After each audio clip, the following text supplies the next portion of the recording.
Hi. I am Umar from Malaysia.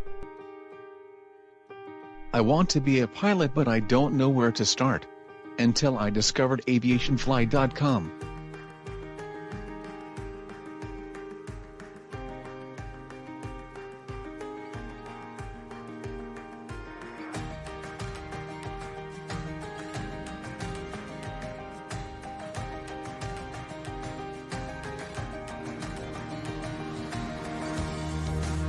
I am so excited to reach my pilot dreams. Here are some of the things you need to do or have before starting your pilot training. Research what kind of pilot you want to be and the pilot license required. You may use Google, YouTube, online forums, or Aviationfly.com.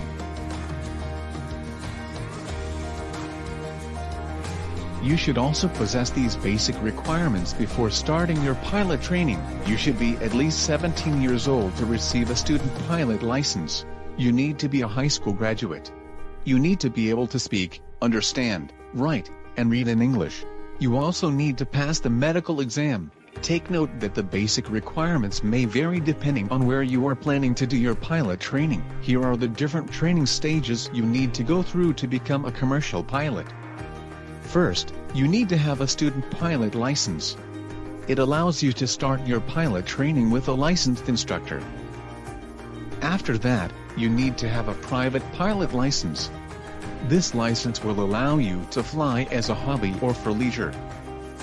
Finally, you can get a commercial pilot license. It allows you to be paid for your flying services.